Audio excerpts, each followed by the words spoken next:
Right now on 5 on Your Side at 10. Putting the spotlight on canine units. Well, it just made me think of how I would feel if that happened to my dog. How the Alton community is responding to the shootout that killed a police dog. Supporting Travis Brown. He's a well-known, well-respected guy, very loving guy. We're live at a fundraiser for the injured police officer as he continues to recover from injuries suffered 2 weeks ago. Really heating up to start the week with temperatures feeling like they're over 100 degrees. Why this is just the beginning and when we can expect our next weather impact alert day. Good evening, everyone. I'm Robert Townsend. Tonight, the summer heat is getting ready to return to the bi-state. We could see, listen to this, temperatures in the upper 90s. That's for most of the incoming week. Meteorologist Gary Frank joining us now with our first weather impact forecast. Hey, Gary. Yeah, good evening, Robert. It's starting to get more muggy. The last few mornings, obviously, we had 40s and 50s this week. That's not been the case right now. You start to feel that humidity as we look outside in downtown. But overall, we've had cloud cover. That's kept us from really warming up. We watched that rain that kind of settled in to our west and sat there. That's all part of this incoming heat as we are much quieter now. Temperatures still right around 80 degrees in Forest Park. It's humid outside. When you look at what's going on tomorrow, temperatures are in the mid to upper 80s. We're in the low 90s, and I do expect that it gets hot and humid again. This is a transition here for us the next few days. It's hot. It's still heating up. I still think we have a slight chance for rain. That's what keeps us from getting too extreme tomorrow for our main weather impact. But we don't have any weather impact alert days like I mentioned, but we are targeting a couple of days that I think we may have to look at that specifically because of that extreme heat. Why it's an issue and why it feels more than just summer-like temperatures and how long we can get that to last. It's been more than 2 weeks since Ferguson police officer Travis Brown was seriously injured after a protester violently shoved him to the ground. Officer Brown suffered a severe brain injury and has been in a coma ever since. Our Andy Crawl joins us live now at the Drink House in Pagedale, where a benefit for Officer Brown is taking place. Andy, how have things been going tonight? Robert, it's a supportive atmosphere, electric, there's music, a DJ, silent auction, and of course, it's a little bit after 10:30, there's some dancing going on, and all of this is in hopes of supporting Officer Travis Brown. There's at least 100 people here, and we actually heard from his family a little bit earlier today, and they said there's a chance he might be awake in the coming days. For the last few weeks, the Ferguson and surrounding community has really rallied behind Officer Travis Brown. Saturday night was certainly no different. It's a much appreciated sight for friend Terrence Monroe, who talked to us, who's also an officer, as well at this fundraiser at the Drink House in STL on Page Avenue, in hopes of raising at least $20,000 rather for Officer Brown and his two girls. A family who tells us that they had a doctor come chat with them and they're gradually going to start reducing sedation. The 36-year-old's pneumonia symptoms are also starting to subside. Many of us will remember back on August 9th, Officer Brown was knocked to the ground during a protest marking 10 years since Michael Brown's death, and the officer has been on the force for 7 months and suffered injuries and brain trauma. We actually heard from one of his fellow officers and friend, Benny Blackman. General, just all around, I mean, you can see the outcome. Great dude, great father, very loving dude, always smiling, so, it's contagious when you see him. Tonight's fundraiser goes until 1 in the morning, so if you're out and about on a Saturday night, you can still stop by the Drink House. There's also a GoFundMe link on our website at KSDK.com. That's nearly at $150,000. Reporting live in Pagedale, Annie Crawl, 5 on Your Side. Annie, thanks for the latest there. Tonight, an investigation continues after a shooting involving an Alton police officer left the suspect dead. Vernon Randall Jr. died after he fired shots at Officer Alan Averback and his canine Odin. Odin died from his injuries. Officer Averback is still recovering at home. As Illinois State Police continue to investigate the shooting, an Alton woman is shining a light on the importance of police canine units. 5 on Your Side's Travis Cummings has more. Shellen Brown's 8-year-old German Shepherd Warden is her pride and joy. When you get your belly? It was difficult for the Alton native to hear about the canine killed in the line of duty this week. Yeah, it just made me think of how I would feel if that happened to my dog, I would want him to be protected as well as possible.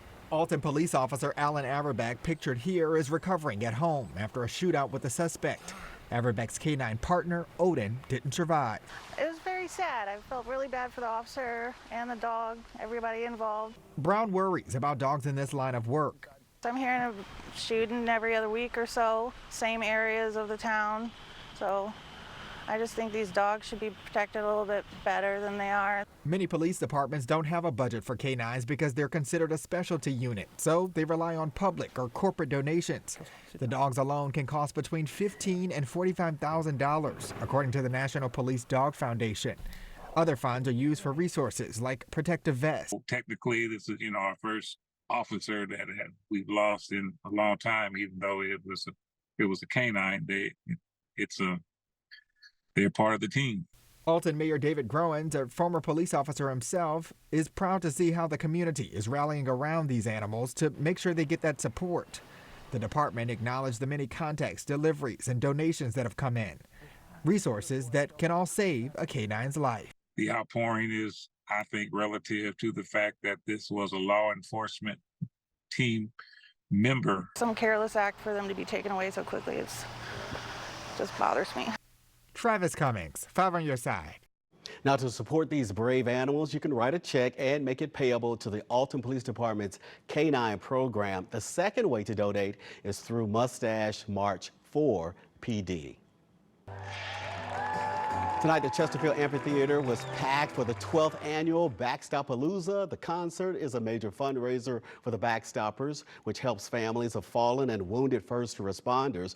Right now, the organization is assisting 90 area families in Missouri and in Illinois.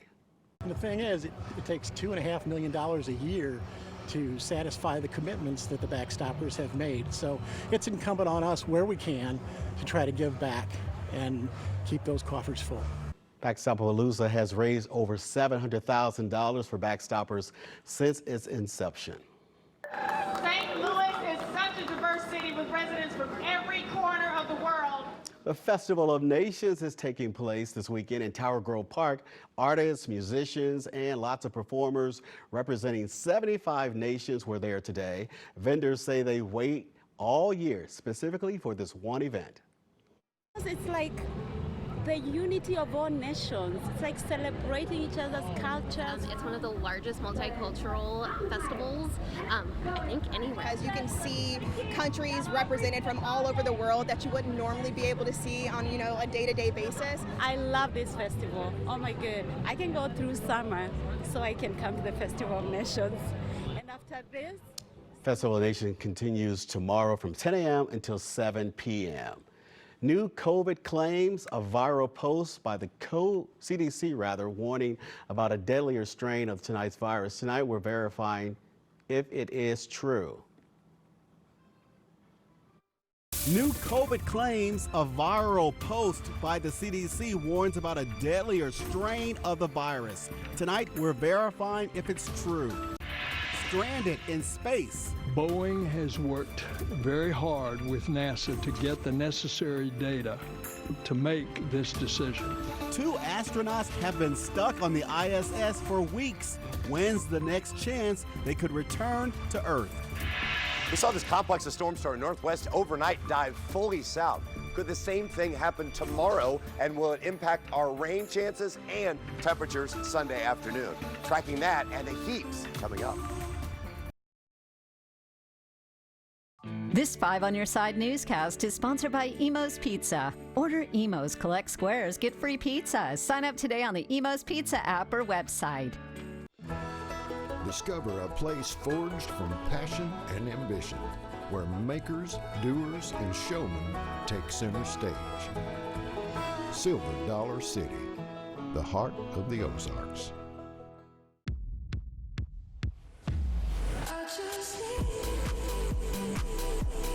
The excellence of driving a Buick is matched by the excellence of the dealership experience when you own a Buick.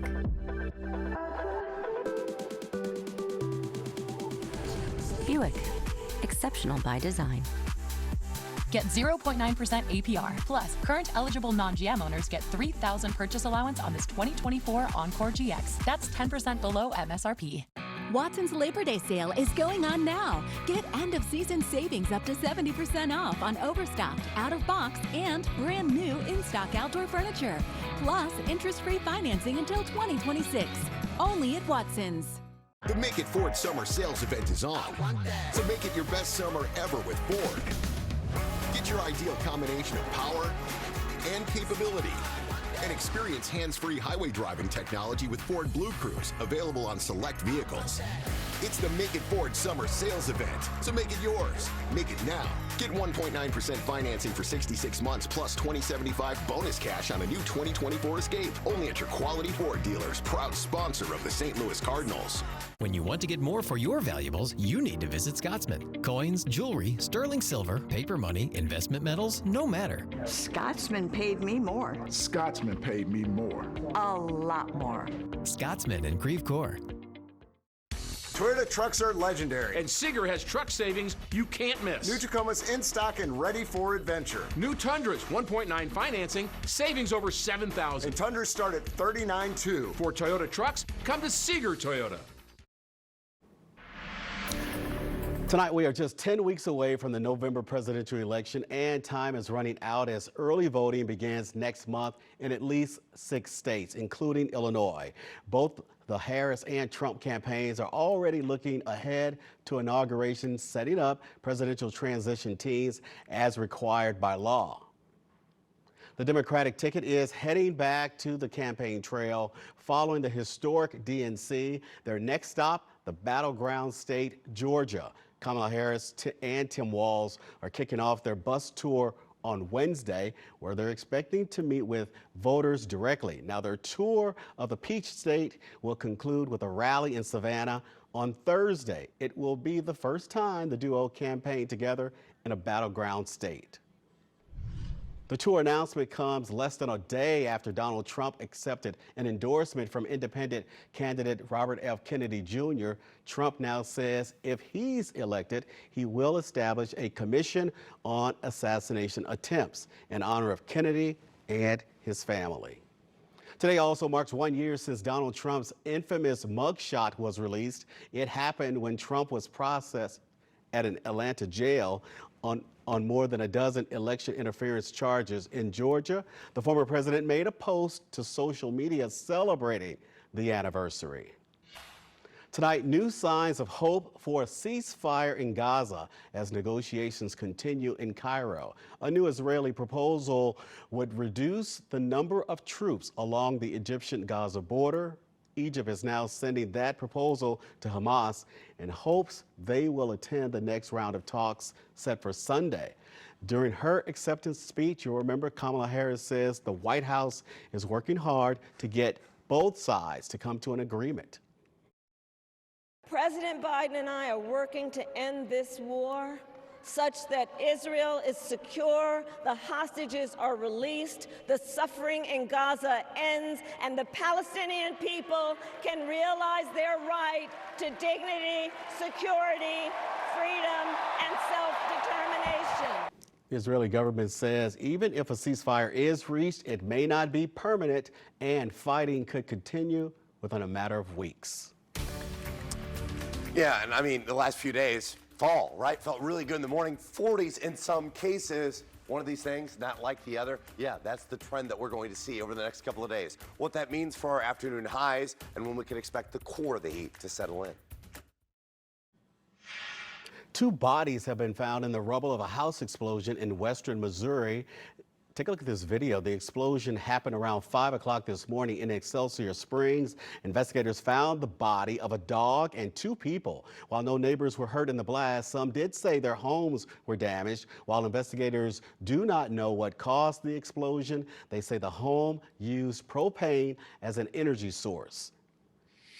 Amid a summer surge in COVID-19 cases, several posts claim the CDC recently issued an advisory about one strain of the virus. Brandon Lewis from our National Verify team looks into whether that advisory really exists. This viral post claims the Centers for Disease Control and Prevention issued a health alert about the XBB subvariant of COVID-19, saying this strain is deadlier and not easily detected. Several Verify viewers reached out to ask if this alert is real. So, let's verify. Did the CDC issue a health advisory about the XBB COVID-19 subvariant? Our sources are the CDC, the World Health Organization, and Yale Medicine. The CDC maintains a health alert network, which shares urgent public health information with federal, state, and local health officials. It's where you'd expect to find information about an advisory, like the one circulating on Facebook, but there's no record of one about XBB. There's also no alert posted on the CDC's social media accounts. In fact, XBB isn't the new variant going around. It was first detected in 2022. We then looked into claims that XBB is deadlier and that there are no symptoms until it's too late, and found those are also false. According to the WHO, there are no substantial differences in disease severity for XBB infections compared to other variants. So, no, the CDC did not issue a health advisory about the XBB COVID-19 subvariant, and most of the information in the post is false. With your Verify, I'm Brandon Lewis. Have something you'd like us to verify? Just shoot us an email to verify@ksdk.com. Tonight, NASA is calling on SpaceX to bring home 2 astronauts who have been stuck on the International Space Station. Butch Wilmore and Sonny Williams were initially only supposed to spend about 8 days in space, but issues with the Boeing Starliner spacecraft means they won't return home until February with the SpaceX Crew 9 mission. In the meantime, both astronauts will stay busy with the rest of the ISS crew. While Butch and Sonny are on board, they'll be doing science, station maintenance. They'll execute the SpaceX 31 research and cargo mission, and we may have a couple spacewalks for them towards the end of their expedition. The launch of that Crew 9 mission is currently scheduled for late September. Meanwhile, the Starliner capsule will journey back to Earth without a crew at a later date. Meteorologist Gary Frank has been busy tracking our ongoing heat wave. Hey, Gary, how hot will it get? Yeah, it's going to get pretty warm here, and that's what we would expect for August because we've been spoiled the last couple of days. 79 right now, we feel it outside. The humidity has risen. Our dew point now at around 70. We got to 92 today despite the cloud cover from the system that took a big nosedive to the south. But you saw it, you felt it. The cloud cover was around, actually gave us a break. Imagine how hot it would have been without that cloud cover. That's what we're going to see the next few days. Now, I don't know that we get into it tomorrow just because we may see a similar setup, but temps right now, they've dropped down to 79 in Forest Park. You can see the about 80-degree sandwich, but we also look at where the core of this heat is. Close to 90 in Wichita. 90s even at this hour, close to 11 o'clock. You're talking about that in Oklahoma, and that's the core of the heat. But as we watch storms kind of right around the edge of it, that's kind of what we've dealt with as we have that. So as a result, Metro East still hanging on to the mid-60s. I think you're going to get it in the 60s, but there will be more clouds still hanging around that humidity, low to mid-70s into the overnight hours. Like I mentioned, you'll see a few of those clouds as we start to see, especially in the morning, and we may see a few showers, but it's not maybe as impressive as it was this morning. I don't think we're going to get as much of a break from the clouds, but it's still something that we'll look at. However, as we talk about some of the heat headlines, you'll look that the heat advisories and excessive heat warnings are already building. I doubt we get into the excessive heat warning at this point, but look how far the north this heat core goes.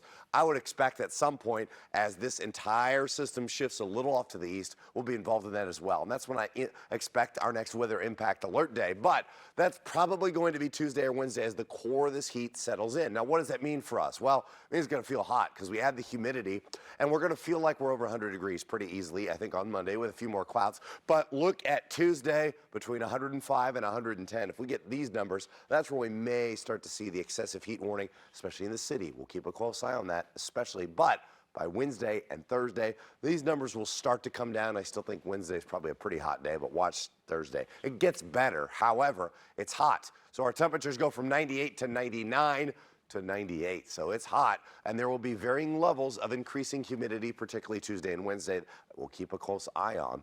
Otherwise, as temperatures go from 94 to 98, then 99, like I mentioned, we're in the mid-70s overnight, and then it does get better for next weekend as we see our next chance for rain as we head toward Friday and Saturday. All right, Gary, thanks a lot.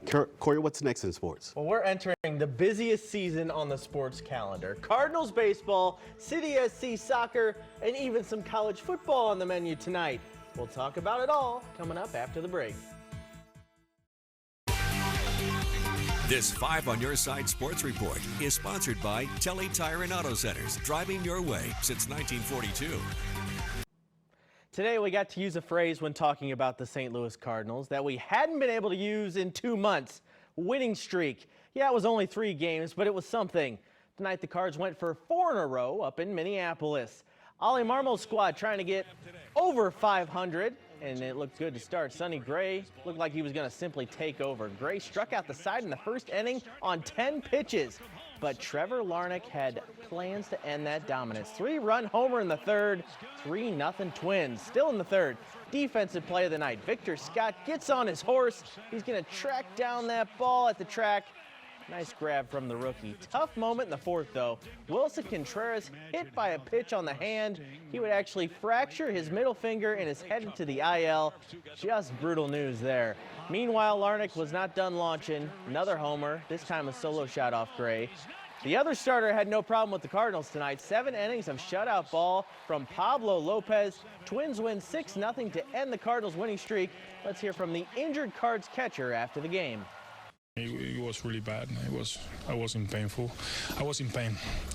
and I was just trying to stay in the game, just to run and see what happens if I get better. But once the throw was made, came down to the dugout, put my hand in eyes, and tried to make it feel better. But no, it got worse.